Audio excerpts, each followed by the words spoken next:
Back to you. Okay, so Sarah, you kind of touched on this a little bit, that you had tried. So did you guys all have multiple attempts at recovery then before you finally got in recovery? And then the other thing would be, what was different this time? And I actually kind of wanted to touch on that word recovery because we hear it a lot in the addiction world. And so I looked it up on the dictionary. I'm like, what does it really mean? And so it's to return to a normal state of health, mind, and strength to be well again. So that's a great thing, and we want it. So sometimes people are kind of turned off by that word, but we do want that. We want to be returned to the way God intended us to be. So I guess, like, how many attempts, and then what was it this time that did it for you? How did you get to where you are now? I'm pretty sure there was like at least 5 times that I tried to get clean, and I think that this last time, I have an 8-year-old son, and I divorced his father because it was like a battle between the two of it. You know, we couldn't stay clean together, and just still watching him go down that road, and actually seeing things from the other side for once, you know, and just seeing how much hurt it causes everyone, and like that I need to really make sure I'm okay for my son because I don't know, you know, like what he's gonna do, and it's just sad. It's, I don't know, but you know, just I think seeing it from the other side of things for once, like really changed things for me. So I had one attempt, right when I was 17.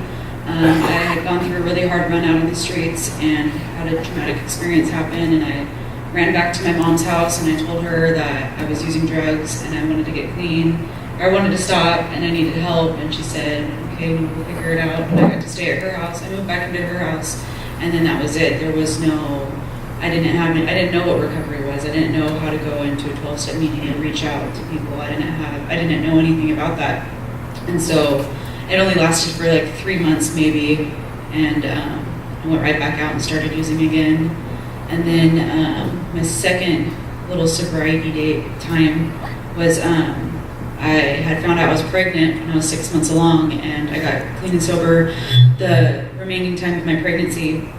And I had intentions of staying clean, but you know, I put my son up for adoption with an open adoption through an adoption agency. And through all that, though, like I had postpartum depression. Everybody was really concerned with what was going to happen through the adoption, and nobody ever asked me what I was going to do. You know, and I never talked about what I was going to do. I was just trying to get through this adoption, trying to have this baby, and figure out what's best for him, and just move on. I never thought about me. And so, right after I was out of the hospital, I went right back out to using. And then it wasn't until I got incarcerated and when I met Christina that, you know, I've been clean and sober now for almost 3.5 years. So.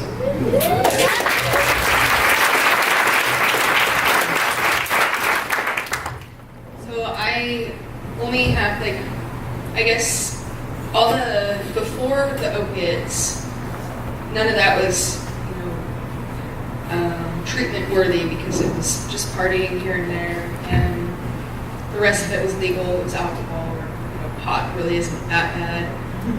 And when my husband and I, my older daughter now, when she was born, we got hooked on heroin, and I knew it was, I knew I didn't want to be there, but I didn't know how to get out of it. And Bethany got me in contact with Christina, and so we attempted recovery at that point. Christina and Paula took us up to Mount Baker for a week to detox. Realistically, we had just gotten a tax return.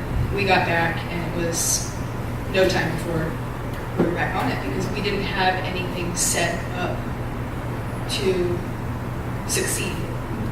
We went right back to our apartment. We went right back to, I mean, I had every single contact on my phone with the intentions of deleting them. But I really wasn't ready. This time, this was the second attempt. We went up to Mountain Ministries, and I was done. I was done with life. I was done with my marriage. I was done with everything, to the extent of I just didn't know how to do it anymore. I couldn't function. And my husband finally decided that he was done as well. And we weren't giving up on each other, we were giving up on what we were doing and choosing life. And that really was the difference this time, is we were choosing life. Well, I don't know if the first time counts when I got grounded from 17 and a half to 18, but that was my first attempt, or my parents' attempt, right? So, and then I tried to go to treatment a few times, which was a little scary too. I think 3 times total. And then there was multiple times I was in jail and saying, I'm not going to use when I get out, but deep in my heart, you know, I was like, I'm going to use when I get out. You know, as much as I honestly didn't want to, I still knew I had plans of doing that when I got out. Looking back, the Lord's always been by my side in those times. My mom always had a pastor. I even had a pastor come all the way to sundown to see me, and I see where God was influencing my life there.